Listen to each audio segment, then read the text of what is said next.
Eu quero saudar os nossos irmãos e amigos do Portal Escola Dominical com a gloriosa paz do Senhor. É com muita alegria que estamos aqui, sempre segundo a vontade do nosso Deus, para mais uma análise e abordagem, agora do quarto trimestre desse ano de 2015. Parece que começamos ontem, né? Mas já estamos aí terminando mais um ano. E nesse quarto trimestre de 2015, estaremos estudando sobre o começo de todas as coisas. Estudos sobre o livro de Gênesis. Mais uma vez aí temos a oportunidade de estarmos efetuando o estudo de um livro da Bíblia. E também, para abrilhantar ainda mais a nossa abordagem, temos aqui alguns irmãos que estão nos ajudando nesta manhã. Estamos gravando aqui no feriado do dia 7 de setembro, né? Então tem muita gente aí viajando e passeando, mas nós estamos aqui nos alimentando da palavra de Deus. Isso é uma grande alegria. Vou começar pelo nosso irmão Luiz Henrique. Nosso irmão Luiz Henrique está aqui remotamente conosco, né? Os irmãos podem ver aqui na imagem. Eu pedi para o Gabriel focar aqui no irmão Luiz Henrique, né? Gabriel está nos ajudando aqui com a gravação. E gostaria que o irmão Luiz Henrique saudasse a todos os nossos irmãos. A paz do Senhor a todos, que Deus possa abençoar grandemente, nós possamos aprender juntos a palavra do Senhor. Amém, meu irmão Luiz Henrique, é muita alegria tê-lo aqui conosco. Também conosco, pastor Alexandre. Saúdo a todos com a paz do Senhor Jesus, mais uma vez aqui reunidos para analisar esse trimestre, quarto trimestre de 2015, ao qual estudaremos o livro do Gênesis. E eu gostaria de fazer uma colocação aqui, que exatamente há 20 anos atrás, no quarto trimestre de 1995, nós estudamos esse livro, né, que foi o livro do Gênesis. Eu procurei a revista em casa e não achei, né, mas eu tenho ela digitalizada aqui. Então, após 20 anos de ter estudado o livro do Gênesis, mais uma vez a igreja se reúne na Escola Bíblica Dominical para analisar o primeiro livro da Bíblia. Pastor José Serafim. A paz do Senhor, irmãos. Graças a Deus pela oportunidade que temos de nos reunirmos para um trabalho de tão grande importância.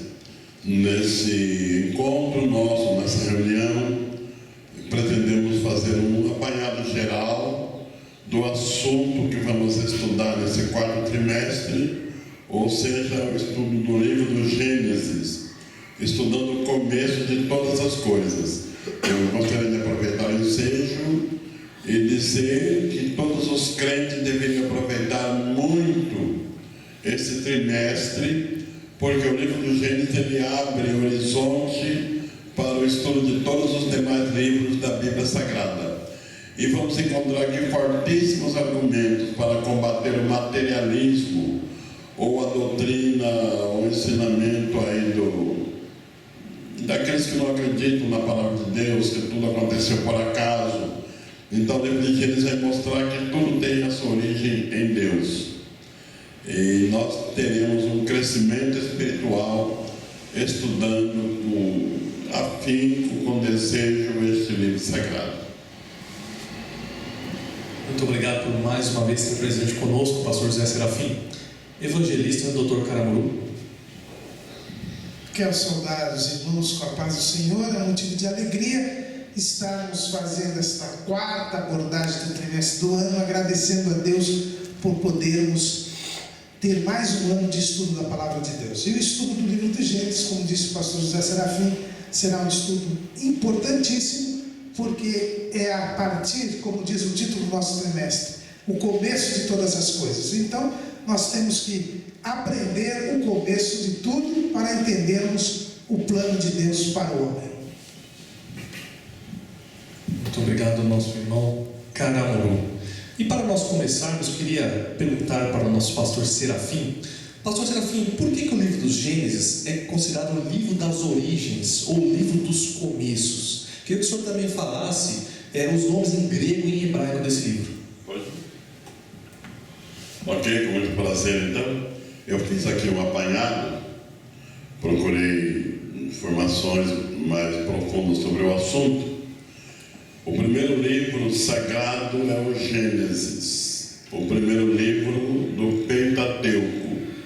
Chama-se em hebraico Bereshit, expressão correta, né? Bereshit, que é a palavra inicial do livro, significando no princípio.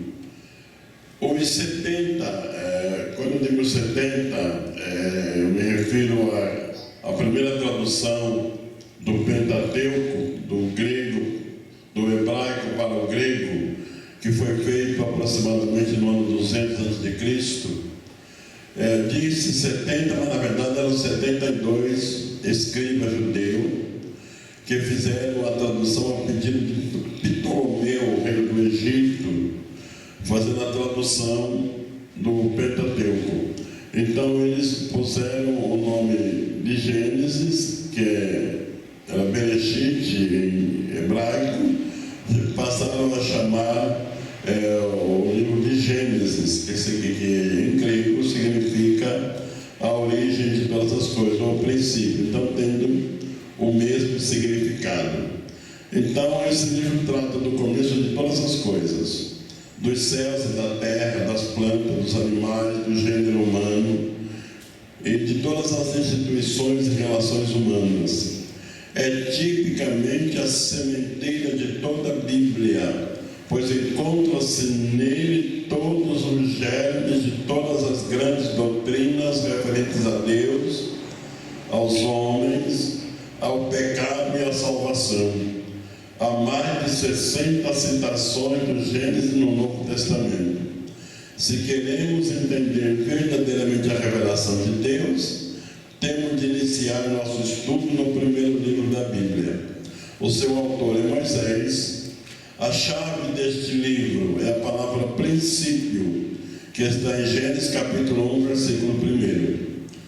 O livro de origem, o Gênesis, pode dividir-se em duas partes.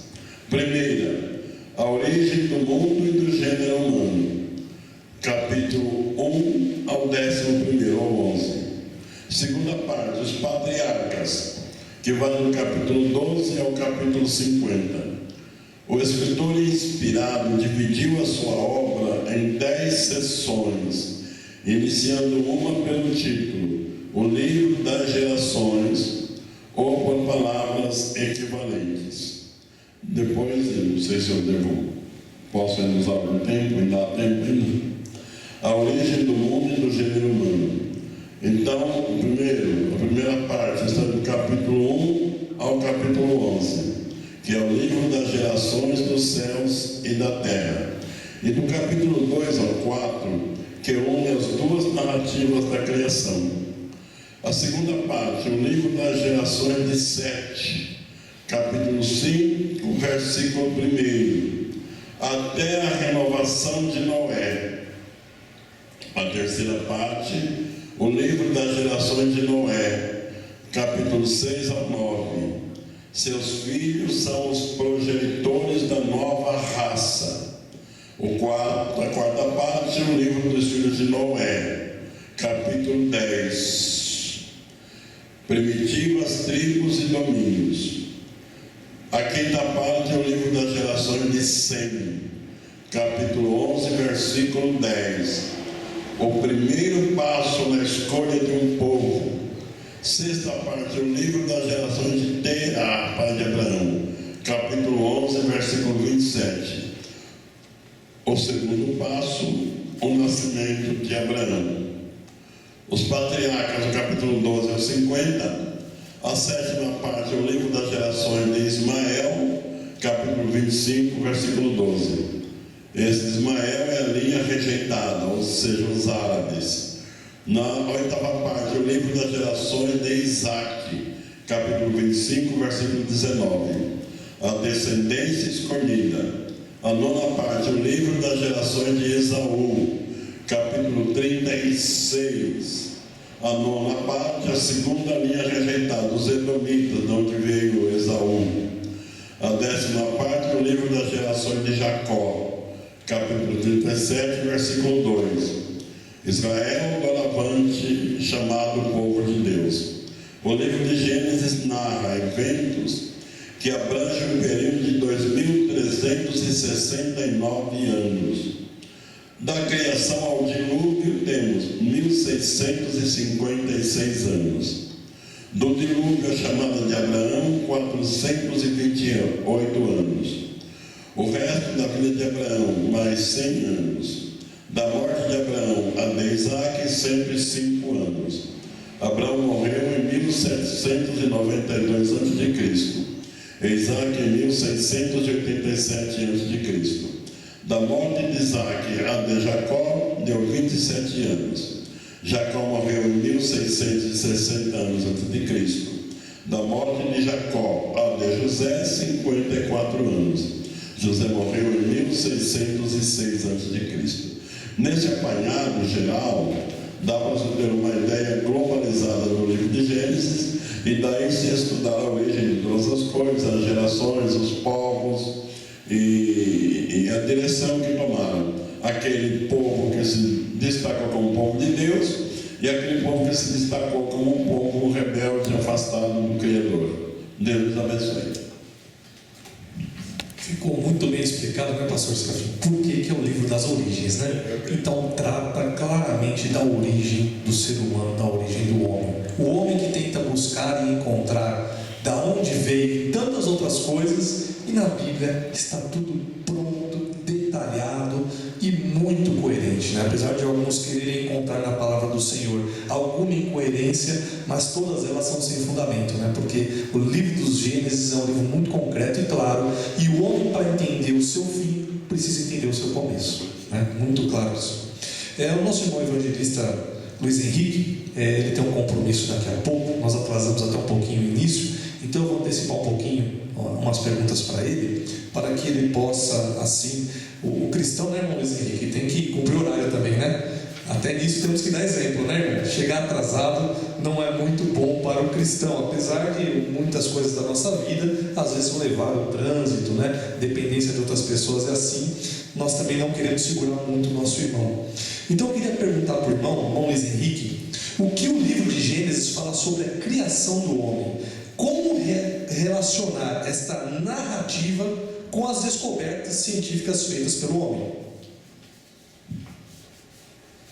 Nós sabemos que Deus criou o homem em sua imagem e semelhança. Isso está escrito na palavra de Deus, mas infelizmente os homens, principalmente a ciência, ela procura muitas vezes entender as coisas da sua própria maneira, deixando Deus de lado.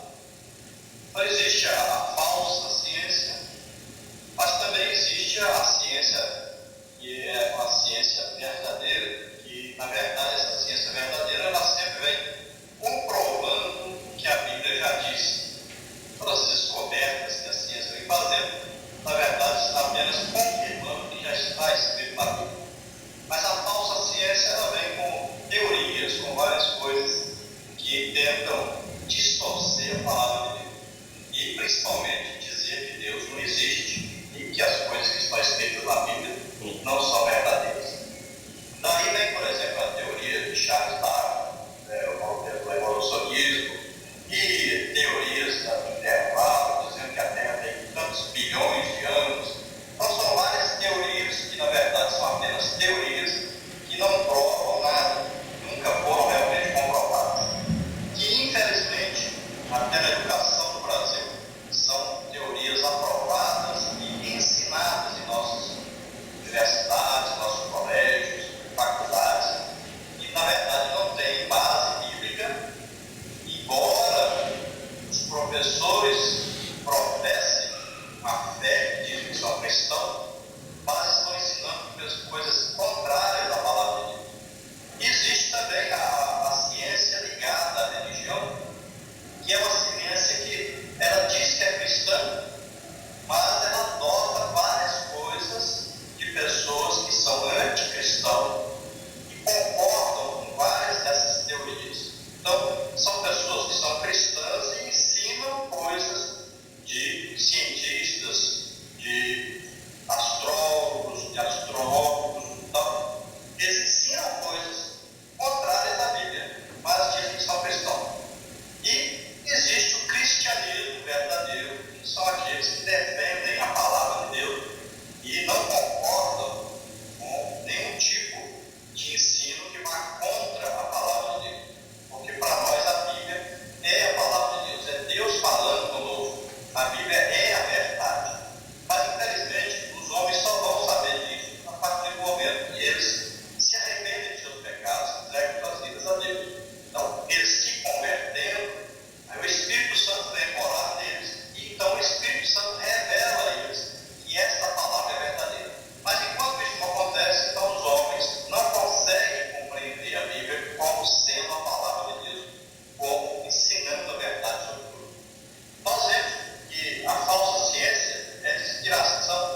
1809 e 1832, que defende a imutabilidade das espécies.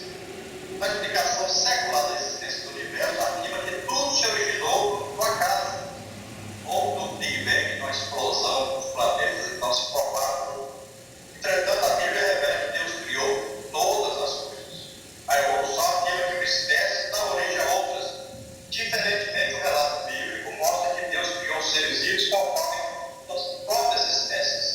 Ah, foi interessante que, se eles dizem que o homem depende, o homem vem do macaco, então, por que existem milhões de macacos e por que existem milhões de seres humanos? Onde estão os que estão em evolução? Essa teoria é colocada por terra tão facilmente, é coisa tão absurda, a gente vê que é coisa tão diabólica, né? Porque eles tinham que mostrar os macacos que estão em evolução, se transformando em seres humanos. Mas não existem. Existem macacos e existem seres humanos. Não existe um ser em evolução. Né? Eles teriam que mostrar esses macacos que estão evoluindo, se transformando em seres humanos. Aí não mostram, porque não existe. Né? Então continua existindo macaco e continua existindo ser humano. Né? Então são coisas absurdas. A Bíblia não é apenas a fonte para regulamentar a vida cristã, mas também é o principal fundamento de nossas crenças sobre a origem da vida na Terra. De acordo com a verdadeira ciência, não há qualquer evidência indicando que uma espécie se transforma em outra. A autoridade final para a crença cristã a respeito da origem do universo e da vida sobre a Terra não é a ciência, mas as Sagradas Escrituras. A falsa ciência afirma que o homem procede de uma sequência evolutiva, mas a Bíblia assegura que Deus criou o homem conforme a sua imagem e semelhança. Então, nós podemos ver que as teorias que surgem, embora todos saibam que é teoria, muitas vezes são aprovadas e são aceitas como se fossem a realidade, como se fosse a verdade. Porque o diabo sempre vive na mentira, né? Ele sempre vem com engano. Mas nós sabemos, por exemplo, nós podemos ver que vários cientistas não são nem cristãos. Eles dizem que a teoria do evolucionismo é uma falsa teoria. Nós temos várias pessoas, né? Eu coloquei aqui o matemático Chico Freire, por exemplo, ele diz que o mundo científico foi iludido e acabou crendo que a evolução foi aprovada. Nada poderia estar mais longe da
Muito bem explicado aí pelo nosso irmão evangelista Luiz Henrique.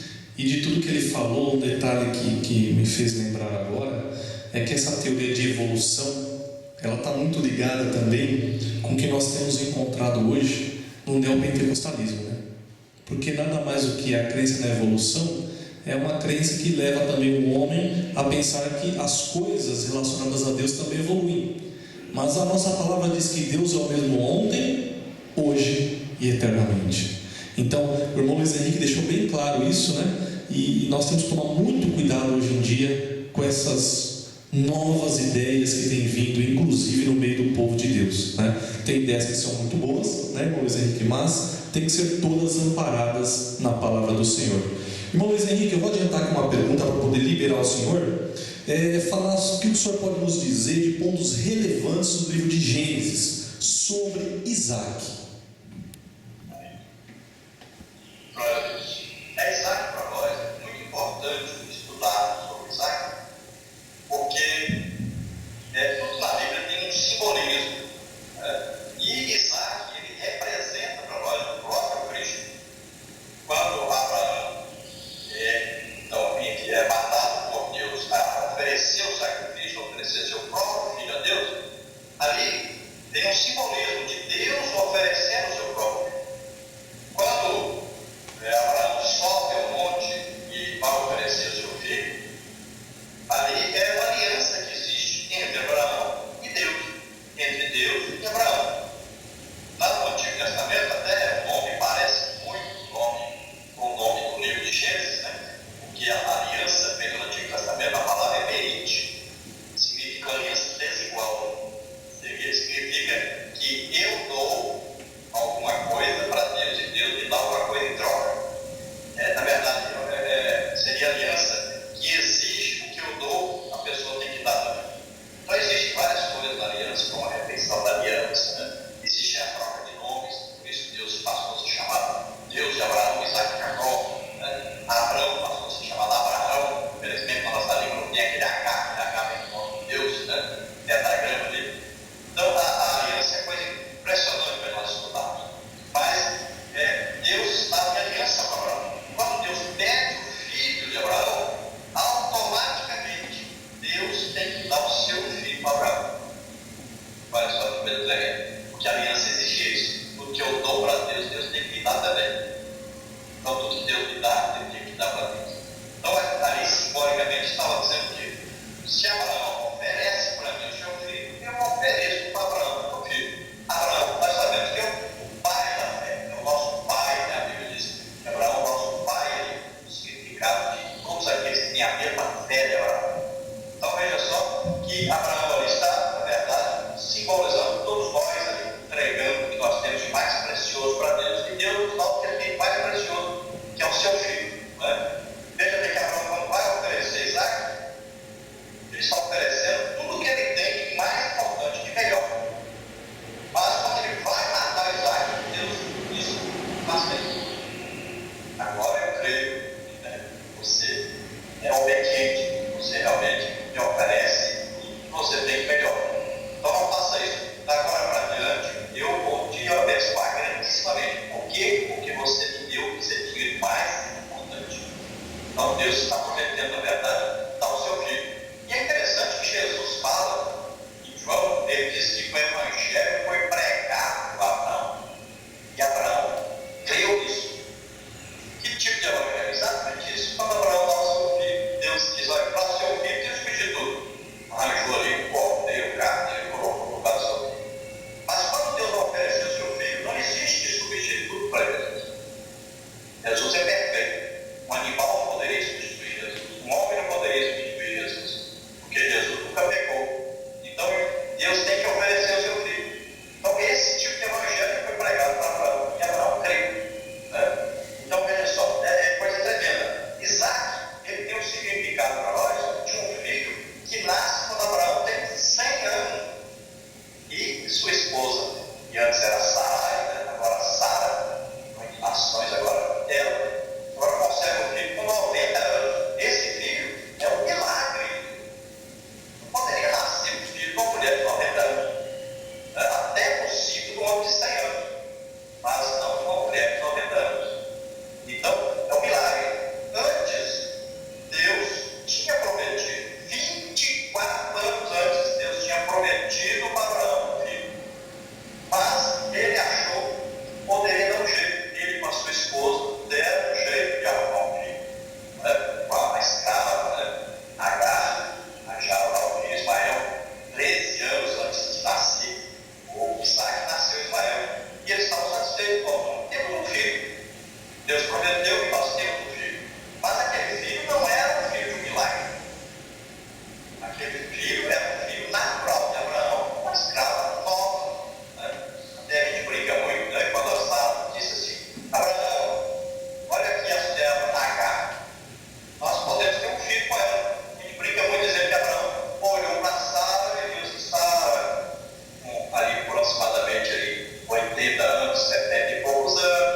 nasceu Ismael com 12 nações. Nós conhecemos hoje como as 12 nações árabes.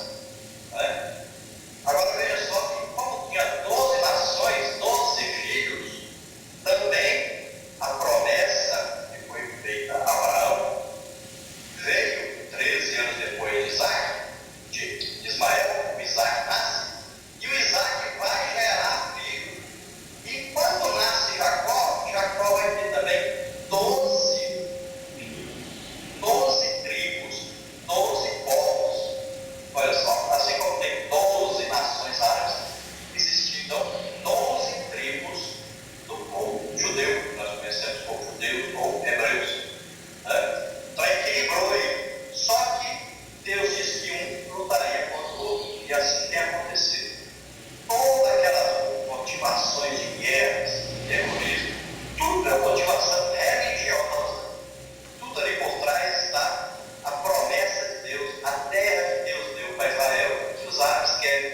As promessas espirituais que Deus deu para Israel também sendo ludibriados dos árabes como se fossem deles. Maomé, por exemplo, pega tudo que é promessa que era para o povo judeu, de Deus, ele faz, torce e coloca tudo como se fosse para os árabes. Né? Por isso existe o islamismo, é a religião do engano, a religião da falsidade da verdade. É uma religião que vem tentando convencer os árabes que eles é que são os filhos da promessa. Mas veja bem, filho da promessa, filho que herda a promessa de Deus espiritual, é um filho de milagre, que nasceu com Abraão com 100 anos e com a sua mãe Sara com 90 anos. Esse é o filho da promessa, que é o filho do milagre. Né? Então daí 2 povos distintos que até hoje nós temos aí as consequências dessa luta de controle.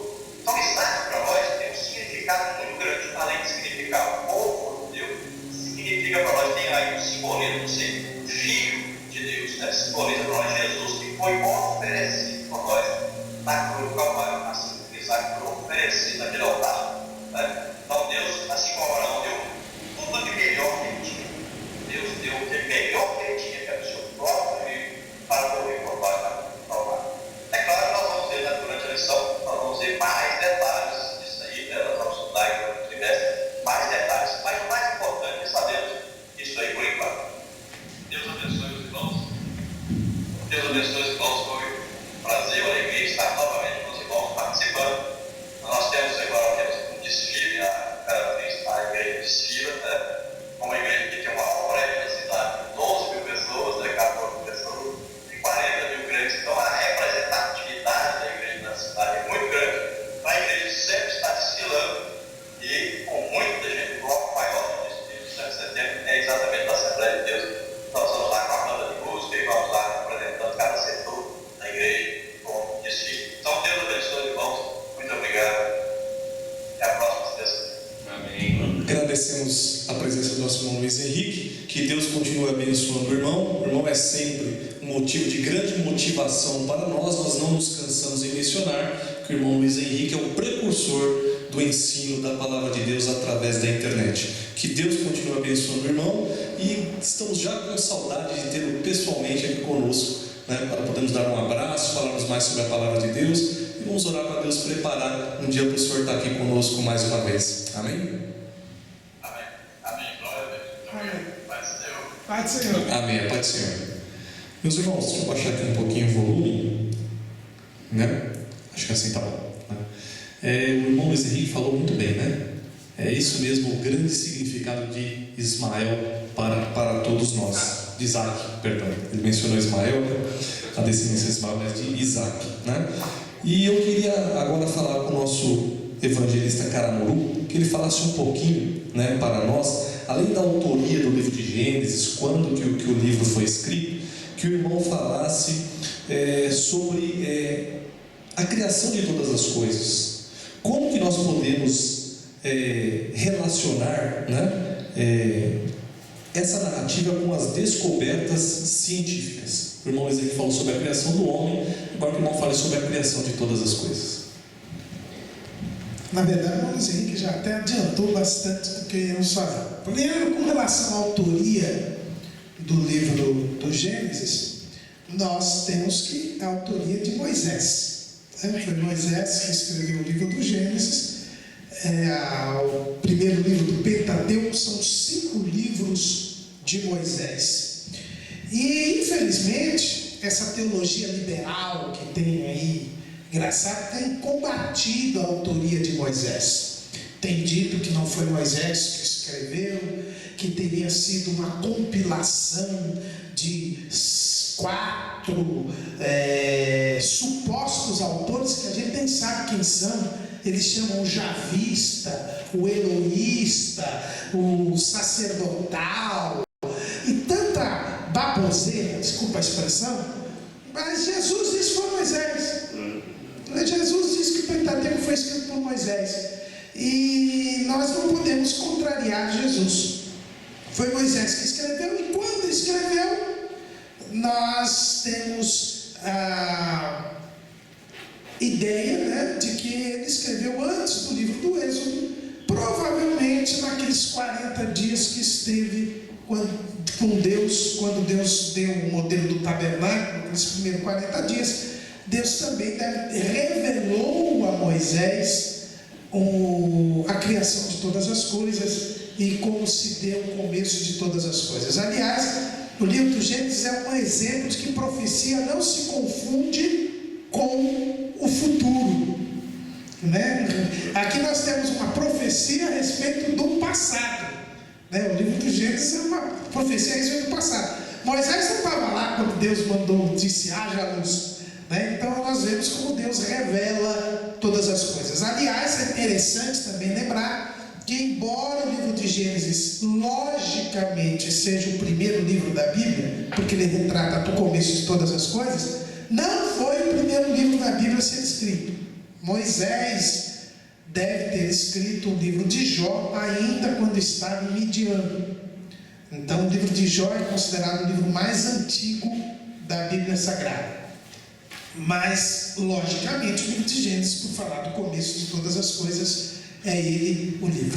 Com relação à criação de todas as coisas, é interessante. O Luiz Henrique já adiantou bastante do que eu iria falar, mas é bom nós lembrarmos o seguinte, que as teorias científicas, e como foi dito aqui, a falsa ciência, ela tem um único objetivo, que é se opor à palavra de Deus. A gente descobre o objetivo da falsa ciência. Paulo, escrevendo a Timóteo, lá em 1 Timóteo 6,20, diz que é das oposições da falsamente chamada ciência.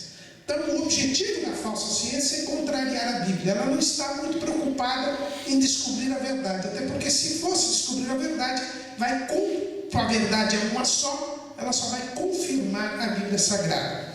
Agora, é interessante nós vermos que a chamada teoria do Big Bang, que foi comprovada, e aí a grande diferença entre a teoria da evolução e a teoria do Big Bang. A teoria do Big Bang, em 4 de julho de 2012, aquele acelerador de partículas imenso, tem um túnel de 27 quilômetros entre a França e a Suíça, ela comprovou a hipótese da teoria do Big Bang, chamado bóson de Higgs, a chamada partícula de Deus. Aquela teoria foi comprovada. E aí alguém fica preocupado, a teoria do Big Bang foi comprovada, então a Bíblia está desmentida. Muito pelo contrário. A teoria do Big Bang, ela simplesmente confirma a criação. O que a teoria do Big Bang diz? Aliás, é bom a gente lembrar que quem formulou a teoria do Big Bang foi um padre francês jesuíta, chamado Georges-Henri Edouard Lemaitre. Um homem que cria em Deus, um homem que jamais disse que Deus não existe e que jamais disse que as coisas foram por acaso. Então começa daí. A teoria do Big Bang foi criada por um cristão. É o primeiro ponto. Segundo ponto, a teoria do Big Bang diz que houve uma explosão que gerou energia, que é a luz.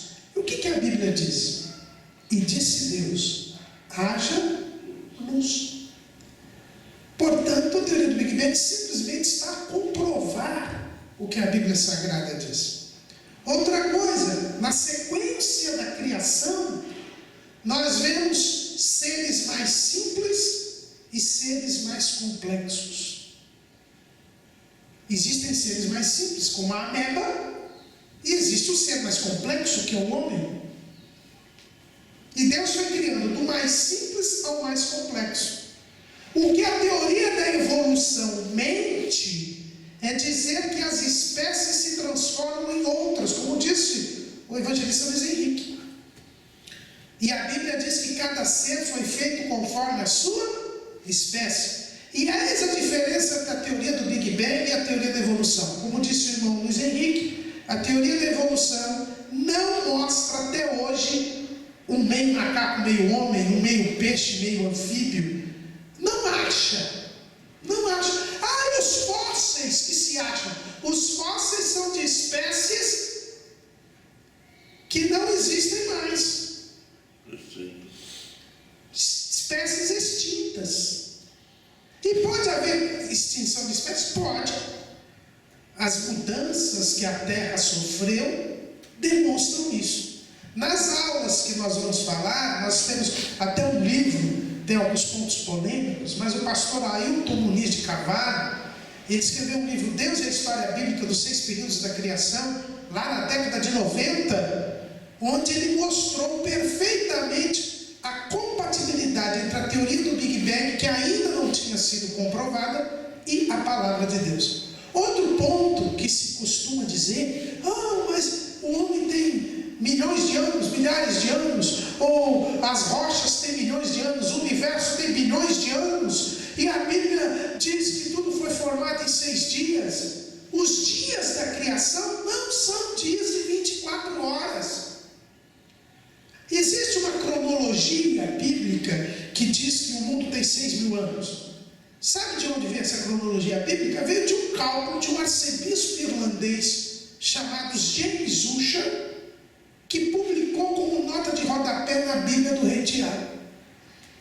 Não é a Bíblia que está dizendo que tem 6.000 anos. Até porque, vamos lá na Bíblia, o 4º dia da criação se criou o Sol. Ora, se o dia de 24 horas é a rotação da Terra em torno de si mesma, enquanto ela está girando em torno do Sol, e se Sol só foi criado no 4º dia, isso é sinal que o dia não é dia de 24 horas. Aliás, a expressão que foi traduzida lá na Septuaginta para dia da criação é a expressão aion, que é um período indeterminado de tempo. Então, quando a ciência diz que uma rocha tem milhões de anos, quando a ciência diz que a Terra tem bilhões de anos, isso não muda nada o relato bíblico, porque os dias da criação são dias indeterminados. Aliás, nós estamos no 7º dia da criação. O que é o 7º dia da criação? É o momento em que Deus deixou de criar, descansou, quer dizer, ele deixou de criar e só sustenta as coisas. Está lá na Epístola aos Hebreus, sustentando todas as coisas pelo poder da sua palavra. Então, o que nós verificamos? Nós verificamos que os dias da criação são períodos indeterminados de tempo. O 7º dia da criação vai acabar quando? Quando Deus criar novos céus e nova terra. Então nós estamos no 7º dia da criação. Então é um período indeterminado de tempo. Por isso a narrativa da Bíblia não é desmentida pela ciência. Pelo contrário, a teoria da evolução que procura desmentir o texto bíblico nunca foi comprovada, não se acha o chamado elo perdido e nunca vai se achar. E a teoria do Big Bang, que confirma a palavra de Deus, foi confirmada em 4 de julho de 2012. Então, quando a gente vê a criação de todas as coisas, a gente vê a veracidade do texto bíblico. E como o texto bíblico é confirmado pela verdadeira ciência. Eu posso ter um comentário? Fala, pastor. Ouvindo o comentário do nosso irmão evangelista Luiz Henrique, evangelista, né? E do nosso evangelista Dr. Caramuru, falando sobre as teorias diversas, o que me faz entender é o seguinte: Satanás sempre procurou confundir os homens e levá-los a não crer em Deus. Então veja que essa teoria de que o homem é fruto da evolução, veio do macaco, o macaco de outros germes e assim por diante, leva o homem a perder qualquer sentimento com relação a Deus. E estamos vendo hoje o resultado: o homem vivendo como animais, sem amor ao próximo, porque se o homem é imagem e semelhança de Deus, Deus é amor. Então no coração do homem deve haver amor, respeito pelo seu semelhante, respeito pela natureza, respeito por toda a criação. Mas o que se vê hoje são pessoas agindo pior do que os animais, porque o animal mata um outro, nunca da sua espécie, sempre de espécie diferente, para se alimentar. O homem mata um ao outro por brincadeira. Parece que virou brincadeira tirar a vida de um ser semelhante, sem razão, sem necessidade. Então isso é uma natureza animalesca. Se o homem tivesse consciência de que ele foi criado à imagem e semelhança de um Deus amoroso, de um Deus santo, ele teria respeito pela natureza e muito mais pelo seu semelhante, porque quando eu acredito no ser humano, eu estou acreditando a imagem e semelhança do meu Criador. Muito bem comentado, pastor Serafim. E eu sempre lembro que quando o homem ele quer encontrar uma desculpa para alguma coisa, ele nada mais está querendo do que justificar os seus próprios erros. E a combate, a criação, o começo de todas as coisas do livro de Gênesis, nada mais é de querer justificar as suas próprias falhas. O irmão falou que o homem age como animais, isso já está dentro das igrejas, né? Nós já divulgamos aqui no estudo que já tem algumas igrejas que o homem uiva como se fosse um animal, né? Imita os animais, achando que aquilo é a presença de Deus. Nada mais é do que uma aplicação da teoria da evolução. Eu queria até Somente mostrar que Pedro diz exatamente isso, né? Mas estes, como animais irracionais que seguem a natureza, feitos para serem presos e mortos, blasfemando do que não entendem, perecerão na sua corrupção. 2 de Pedro 2:12. Muito bem.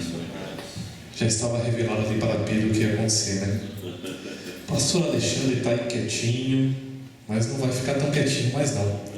Fala um pouquinho, meu querido, o que o livro de Gênesis nos diz sobre o período, né? Sobre o mundo antediluviano. Eu queria fazer uma observação sobre a teoria do Big Bang, né? Que o mundo veio de uma explosão, né, pastor Serafim? E já foi comprovado, mas mesmo assim eu acredito que quem apertou o botão para explodir foi Deus, né? No período antediluviano, amados, nós podemos destacar uma parte do livro de Gênesis muito rica, onde nós vemos ali o surgimento, a ciência já aumentando, né? Nós vemos ali homens que já construíram tendas, outros trabalhando com metalurgia, nós temos ali o pai da música. Mas eu queria destacar 4 pontos que eu considerei nesta rápida análise e abordagem, que eu achei importante, que depois da queda do homem, né, nós observamos ali quando Caim e Abel vai trazer uma oferta ao Senhor, nós vemos ali que uma oferta foi rejeitada e outra oferta foi aceita. Jesus, no livro de João, no Evangelho de Jesus que escreveu João, no capítulo 4, no versículo 23 e 24, num dos mais importantes discursos do nosso Senhor Jesus Cristo, feito para uma pessoa só, que foi aquela mulher samaritana, ele diz que Deus estava à procura dos adoradores que o adorem em espírito e verdade. Mas Deus já estava procurando isso desde o livro do Gênesis, né? desde o livro do Gênesis, Deus já procurava aqueles que se achegassem a Ele em espírito e em verdade. Então, mesmo antes do dilúvio, nós vemos ali esse episódio, né, de Caim e Abel. Abel era criador de ovelhas, né, trouxe ali uma oferta ao Senhor. Caim era lavrador, né, cultivava os frutos da terra, trouxe também uma oferta ao Senhor. Nós vemos ali que uma oferta foi aceita e outra oferta foi rejeitada pelo Senhor, nos mostrando que desde a origem, né, desde o livro do Gênesis, desde o princípio das coisas, depois da queda do homem, que é relatada também no livro do Gênesis, bem no começo, né, Deus já procura aqueles que o adorem em espírito e verdade. Isso é uma lição muito importante para nós, que Deus requer isso do homem, né? Desde o começo, Deus quer que aqueles que se acheguem a Ele, se acheguem verdadeiramente com um coração sincero. E justamente nesse episódio, né, nós vemos ali no relato bíblico que Moisés escrevendo esse livro, que descaiu o semblante de Caim, e nesse episódio que ele intenta e mata o seu irmão, né, mata Abel, nós vemos ali que a misericórdia de Deus sobre a vida do homem também, desde o princípio, Deus é longânimo e misericordioso com o homem, né? Ele dá uma oportunidade para Caim, né? Diz que o pecado está batendo a porta ali, é a decisão dele de ceder ao pecado e não ceder ao pecado. Nós conhecemos o relato bíblico, ele cede essa tentação, cede ao pecado, comete o primeiro homicídio, né? O primeiro homicídio é relatado ali antes do dilúvio, e nós vemos que a misericórdia de Deus se estendeu ali por Caim, porque mesmo sem ele se arrepender, Deus colocou uma marca nele ali e não permitiu que ele fosse assassinado. Essa é uma lição muito importante também, que a longanimidade e a misericórdia do Senhor. Mas as duas principais que eu quero destacar, que no livro de Coríntios, né, no capítulo 15, versículo 33, fala que não vos enganei, né? As más conversações corrompem os bons costumes. Nós vemos no livro do Gênesis que depois da morte de Abel, né, Eva, ela alcança um novo filho, chamado de Sete.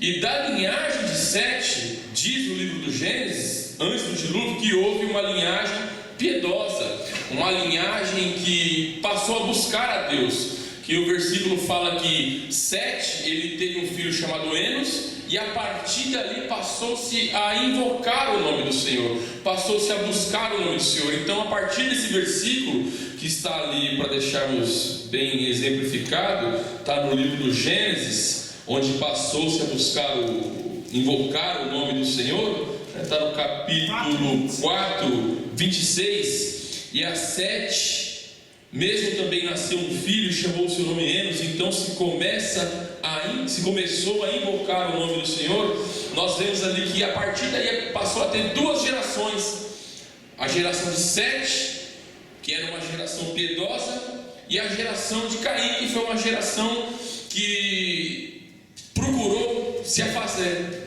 teve uma vida afastada de Deus, onde aumentou a tecnologia, surgiu a metalurgia, surgiu pessoas que faziam tendas, surgiu instrumentos musicais, enfim, né? Duas genealogias, uma piedosa de Sete e outra impiedosa da de Caim.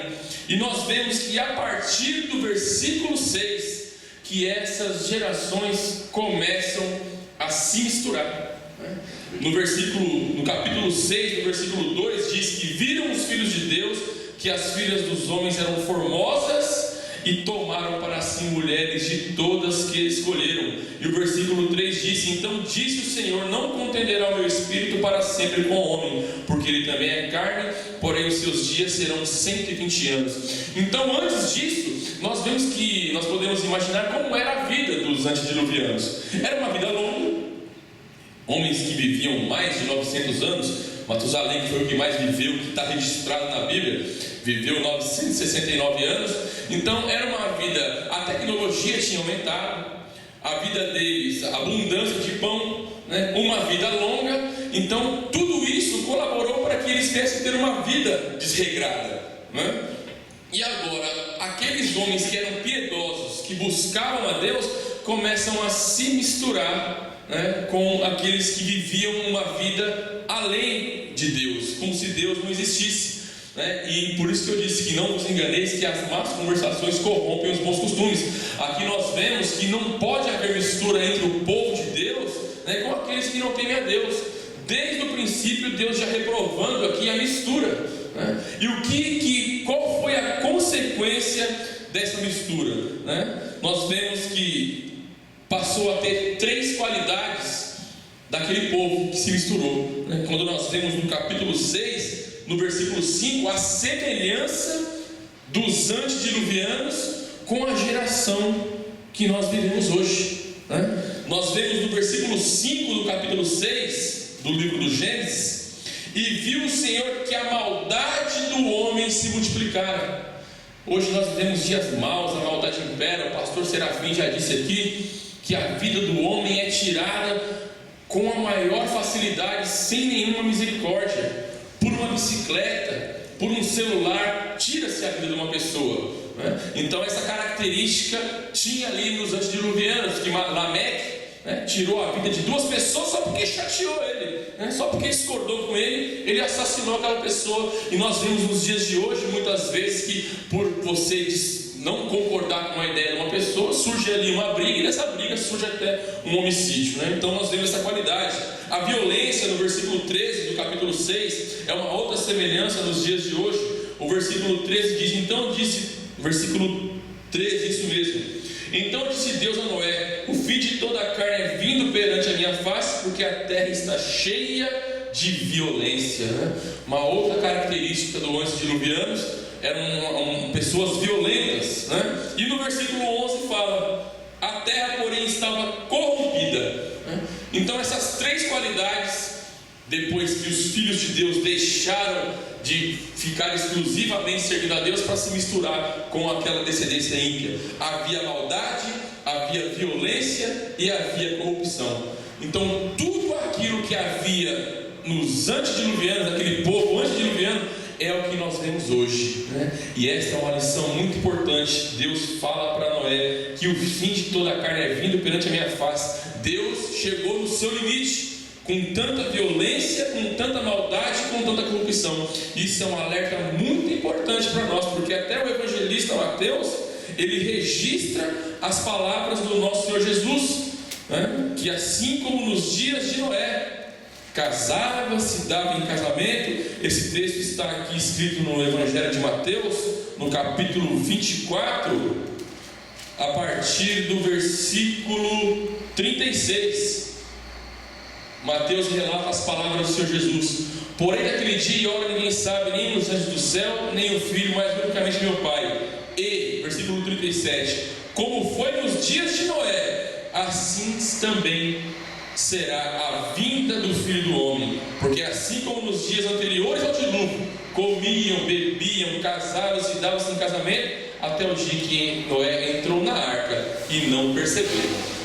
Então, o que os antediluvianos viveram naqueles dias é o que nós estamos vivendo hoje, né? E essa arca de Noé com certeza representa a pessoa do nosso Senhor Jesus Cristo, né, doutor Caramuru?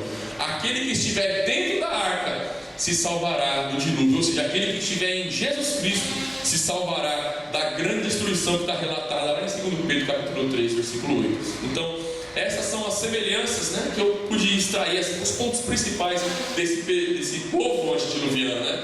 Deus, desde aquela época, já buscava os adoradores que o adoravam em espírito e verdade. Com a pessoa de Caim, nós vemos ali a longanimidade, né, e a paciência de Deus, né, com o homem. Nós vemos ali que o homem de Deus, a igreja do Senhor, não pode se corromper e se misturar com o mundo. E essas características que estavam ali bem próximas da destruição, é as características do mundo que nós vivemos hoje.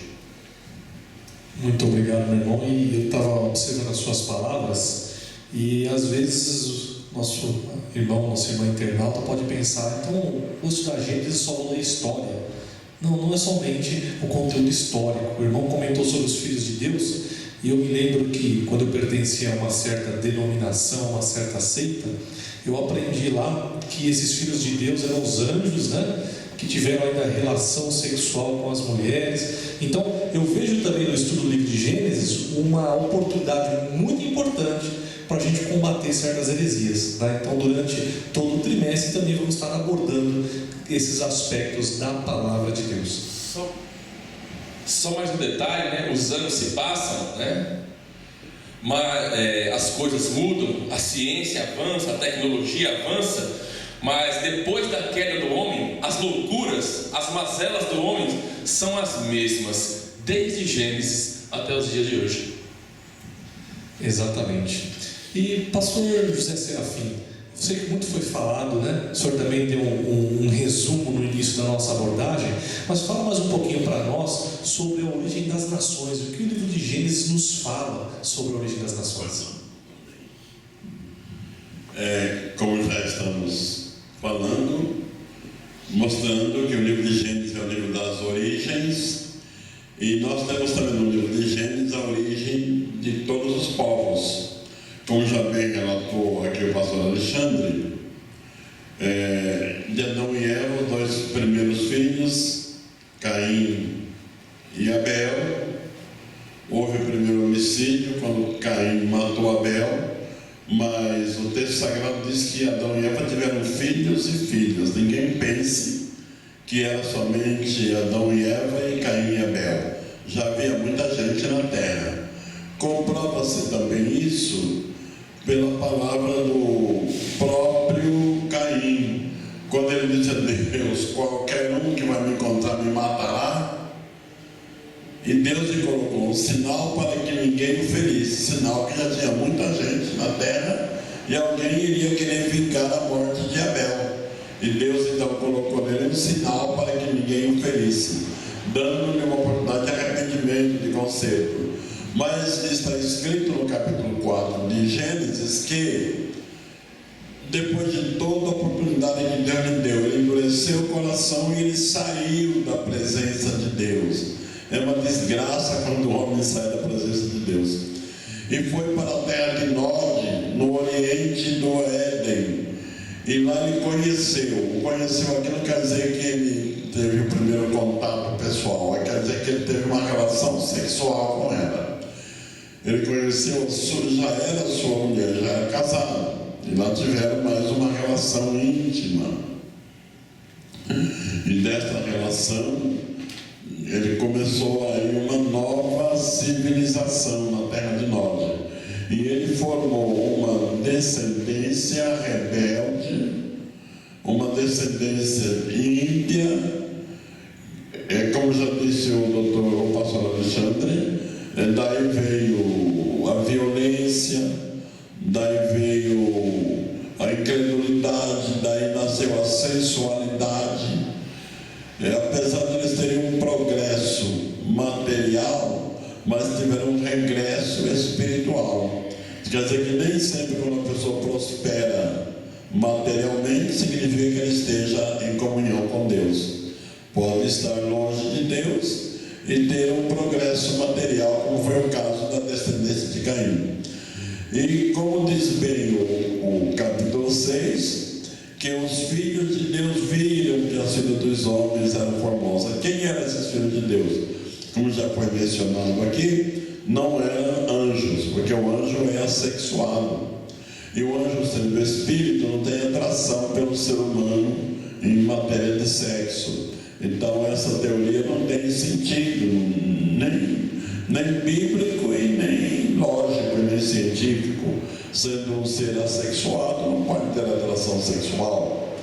Então quem se entende que quando a Bíblia diz que no lugar de Abel, Deus deu mais um filho para Eva que chamou seu nome Sete, como já foi dito pelo pastor Alexandre. De Sete gerou Enos.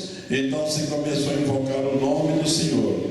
Daí se criou uma geração piedosa e temente a Deus. Da onde veio Enoque, depois Lameque, Matusalém, Lameque, finalmente Noé. Mas o mal é que esses filhos de Deus foram atraídos pelo charme feminino, pela beleza das filhas de Caim, e houve uma mistura da semente santa com a semente ímpia. Resultado, daí vieram os varões de fama, os valentões da época, e a terra se encheu de violência, até que veio o dilúvio e consumiu aquela geração, preservando Noé e sua família. É interessante que alguns comentam, eu acho bastante lógico, que a intenção de Satanás era corromper a terra inteira, toda a humanidade, para inviabilizar o cumprimento da promessa de Deus da vinda de um Salvador, porque ele viria de uma semente santa. Então Deus olhou dos céus à terra e ele viu um homem justo no meio de toda aquela geração.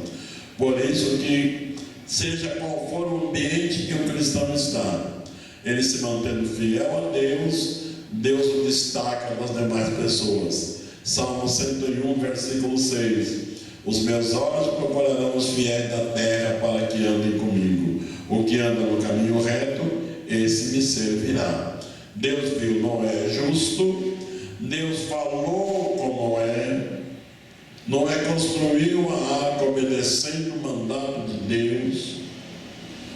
E naquela arca, ele com a família, ele e a esposa, os 3 filhos, Sem, Cão e Jafé, e suas esposas, foram salvos do dilúvio, e daí se começou uma nova geração. E nesta nova geração, de Sem, o filho de Noé, vieram os semitas, judeus e árabes. De Cã vieram os cananitas, de onde vieram os africanos, e de Jafé, onde vieram os povos anglo-saxões, vieram os franceses, russos, alemães, espanhóis, inclusive nós, os brasileiros, somos descendentes de português. Na verdade, o brasileiro é uma miscelânea. Misturou muito, né? Misturou muito. Então, de Sem, Cão e Jafé, vieram todos os povos. Daí nós temos a origem de todos os povos, já em Gênesis, a parte depois do dilúvio. Está exatamente no capítulo 10 de Gênesis. A divisão, o início de cada povo, tendo como origem os 3 filhos de Noé. E nesses povos havia o povo escolhido de Deus, que foi o povo que veio da descendência de Sem, os semitas, porque Deus já separou um povo para dele vir o Salvador. Já era plano de Deus. E desse semita depois veio Abraão. De Abraão formou-se a nação judaica, e a nação judaica, Israel, foi o berço do nosso Messias, o berço do Senhor Jesus. Agora, há um plano de Deus, no governo glorioso de Jesus, o milênio, aí todos os povos se reunirão diante dele como um povo santo, servindo ao Senhor para sempre. Muito obrigado. Muito bem explicado mais uma vez para o nosso pastor Zé Serafim sobre a origem das nações, lembrando que é apenas um resumo, pastor Serafim, que muito virá nas lições apropriadas. Meus irmãos, estamos chegando perto já do fim da nossa abordagem e ainda temos mais um pouquinho para falar com o nosso pastor Alexandre. De tudo que foi falado, irmão, creio que o irmão ainda tem algo para falar sobre o que o livro de Gênesis nos traz sobre Jacó.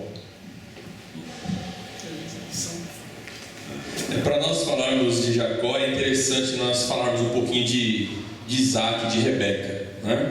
Porque a personalidade, o jeito que a pessoa vai ser na sociedade, é como ele é formado em família, né?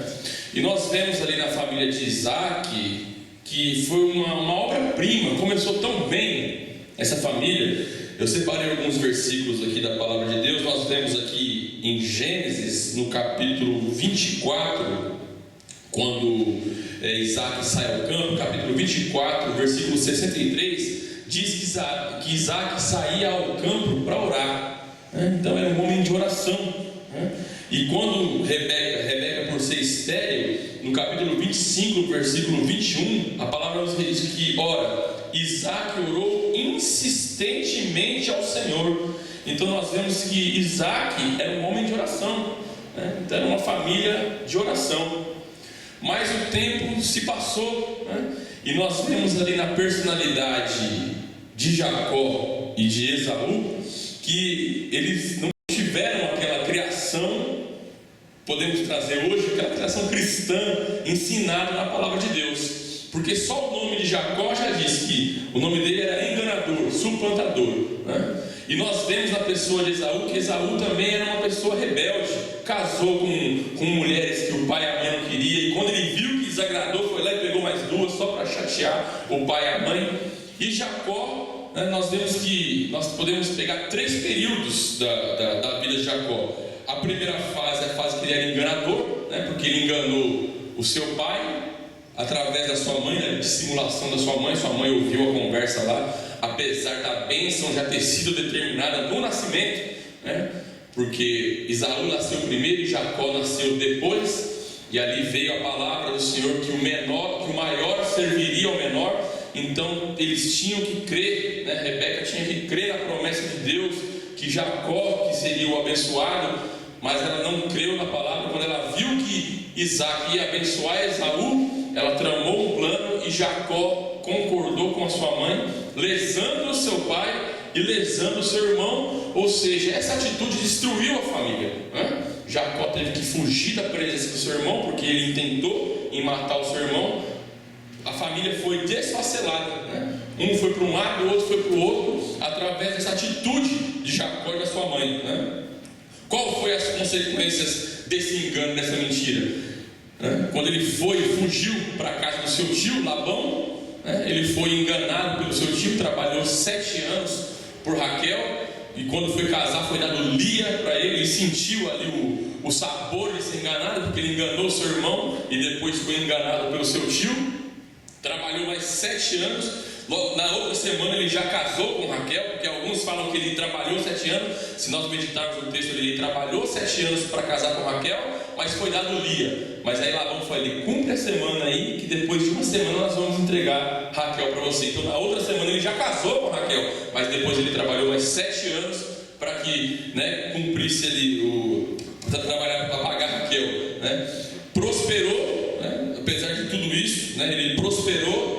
E quando ele voltou, ele prosperou.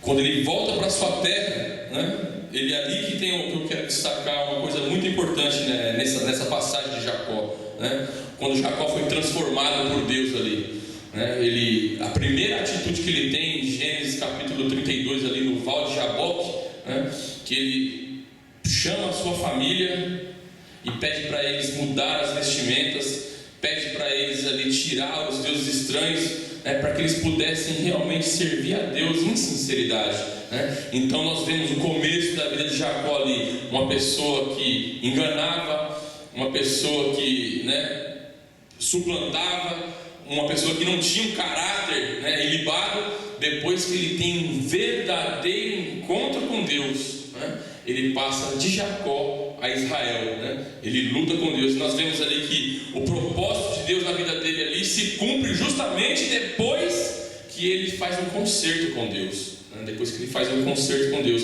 Então na vida de Jacó nós temos lições muito importantes, principalmente na vida espiritual, no que nós podemos dizer do obreiro. O obreiro só passa a ser usado por Deus quando ele coloca a casa em ordem, né? E foi o que Jacó fez, né? Jacó, no meio no Val de Jaboque ali, o que ele faz? Ele chama a sua família e ele pega ali, tira tudo que desagradava a Deus, e a partir dali o nome dele é mudado, né? E o propósito de Deus passa a ser cumprido na vida dele. Então, que lições que nós podemos tirar da vida de Jacó, né? Que lições que nós podemos tirar? Jacó, ele começou a sua vida, né, na família dele. Ele teve a má influência da sua mãe, eu posso entender assim, e teve um caráter ali que não estava de acordo com a palavra de Deus. Mas depois que ele teve um encontro com Deus, depois de sofrer as consequências, nós vemos que tudo que nós fazemos nessa terra, Gálatas, o apóstolo Paulo escrevendo na carta de Gálatas fala: não erreis, Deus não se deixa escarnecer, né? Tudo que o homem fizer nessa terra ele vai colher, né? E foi o que aconteceu com Jacó. Enganou e foi enganado, mas depois ele fez um concerto com Deus. Depois desse concerto, ele passou a ter o seu nome mudado e passou a ser um príncipe, aquele que luta com Deus, né? E nós vemos em Jacó muito parecido com a humanidade hoje, né? Mas essa lição ficou de fora. Eu estava vendo aqui na relação das 3 lições. Lição 11, Abraão. Lição 12, Isaac. Lição 13, pulou para José. E agora? Mas o Portal Escola Dominical, uma iniciativa do nosso irmão evangelista Dr. Caramuru, não vai deixar essa brecha, né, irmão Caramuru? Então os irmãos já estão preparando, já estão gravando, né, assuntos que não puderam ser abordados pela revista. Nós entendemos que 13 lições para um livro do tamanho do livro de Gênesis, né, é muito pouco. Não dá para abordar tudo, né? E inclusive uma sugestão que nós damos às escolas dominicais, à superintendência, que vocês reservem algum tempo para aproveitar e preencher essas lacunas, né? Eu conversei lá com o meu pastor da igreja local e nós vamos procurar lá usar algumas terças-feiras, culto de doutrina, para preencher essas lacunas do livro de Gênesis, né? Para que a gente aproveite e estude o livro por completo. E você, meu irmão, minha irmã internauta, vai ter no Portal Escola Dominical um material dedicado exclusivamente a abordar esses assuntos.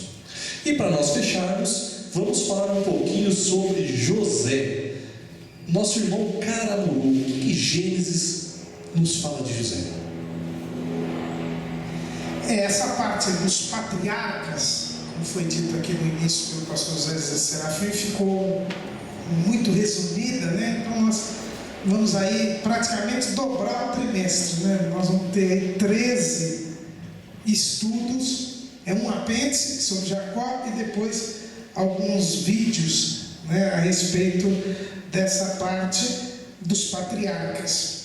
E essa parte dos patriarcas que começa no capítulo 12 de Gênesis, ele é dividido pelos estudiosos no ciclo de Abraão, no ciclo de Isaac, no ciclo de Jacó e no ciclo de José.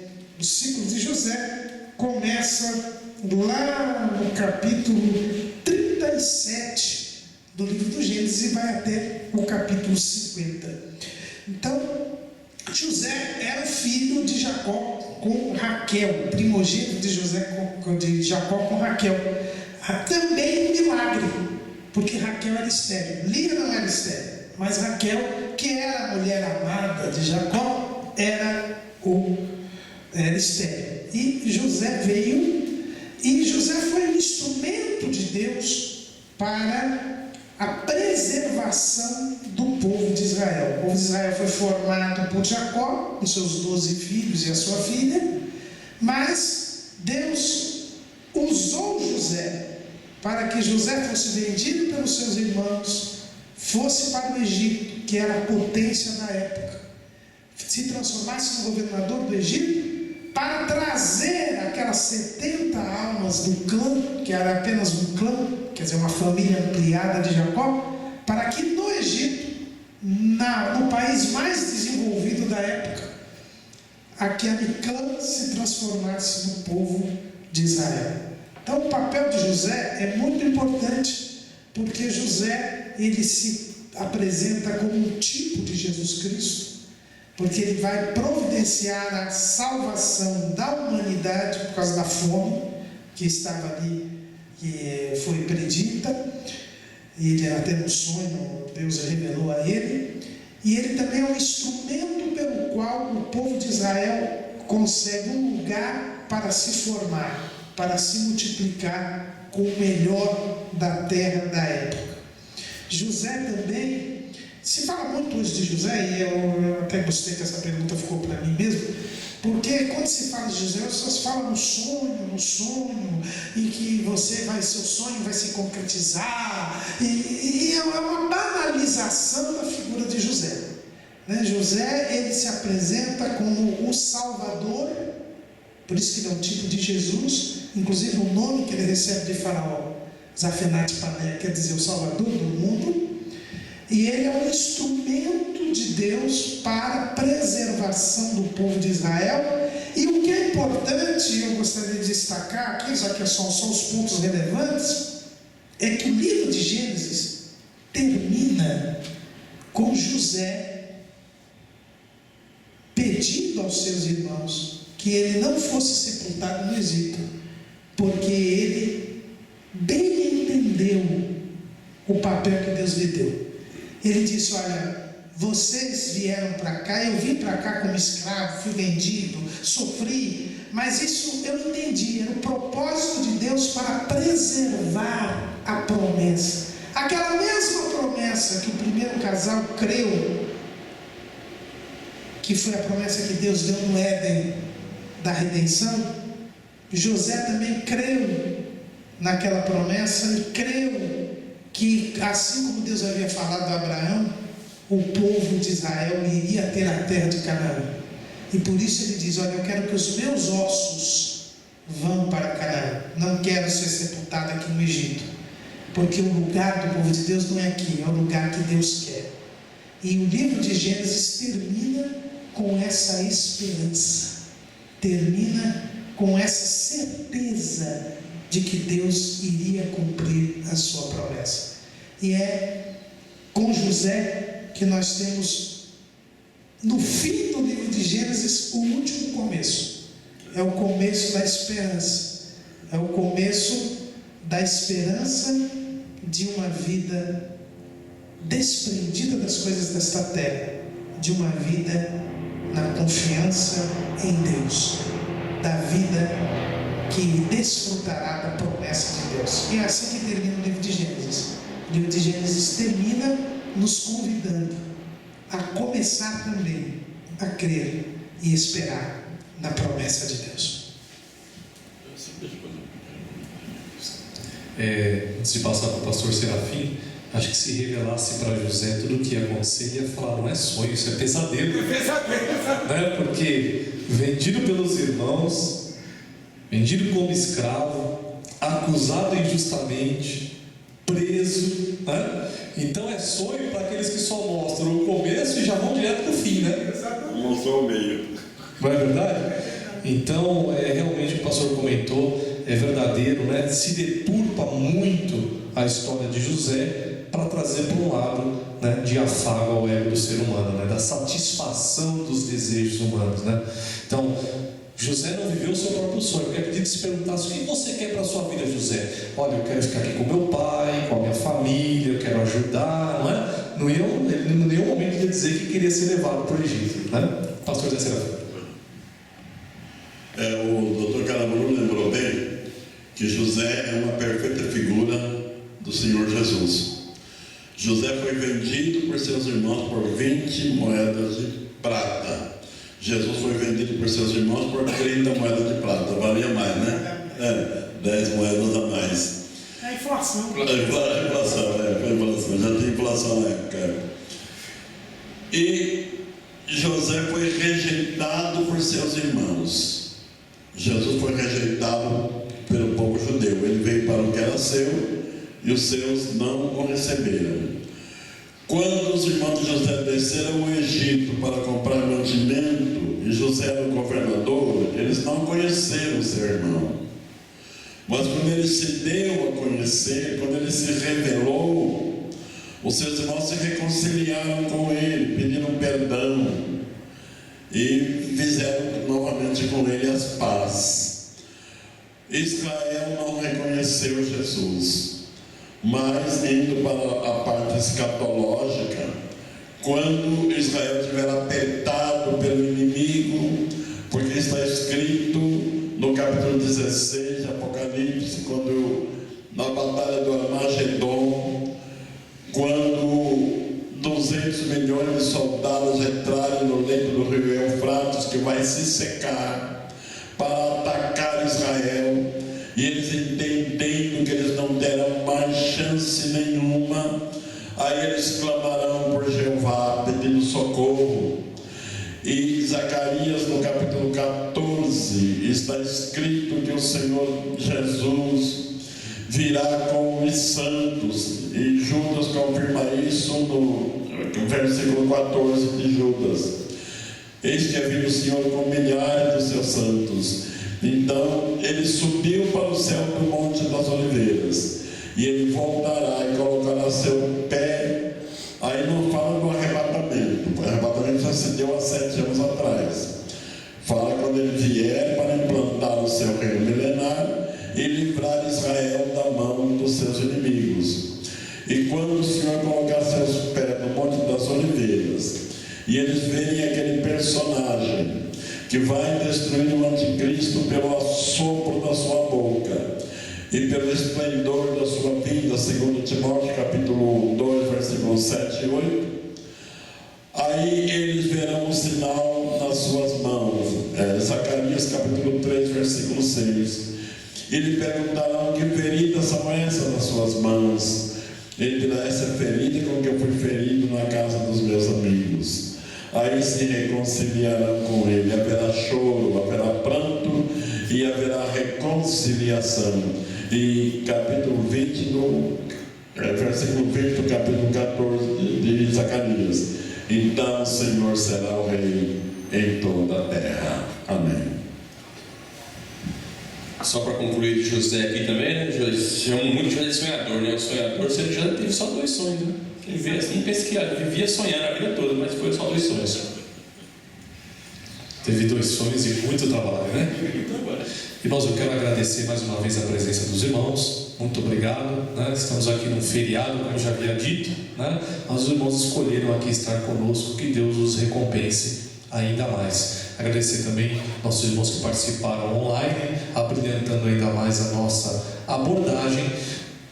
Agradecer aos irmãos amigos do Portal Escola Dominical, pedir perdão porque às vezes nós não temos os recursos necessários para fazermos uma gravação como o estúdio de TV, porém nós usamos as ferramentas que temos, né? Pedimos que os irmãos continuem nos ajudando. Aquele que ainda não teve oportunidade, contribua com o Portal Escola Dominical, porque todos os recursos que nós recebemos são usados em prol de vocês mesmos. Então, agradecer o irmão Gabriel que esteve aqui. Eu chamei para acompanhar, né, a gravação e ele acabou trabalhando aqui hoje. Muito obrigado, irmão Gabriel, que Deus o recompense grandemente. Que Deus nos abençoe mais uma vez, nos dando um trimestre cheio da palavra de Deus e que possamos crescer espiritualmente ainda mais para alcançarmos a tão grande promessa que é sermos governados pelo nosso Rei Jesus Cristo. Que Deus fique com os irmãos e continue orando por nós. Em nome de Jesus, a paz de Deus. Amém.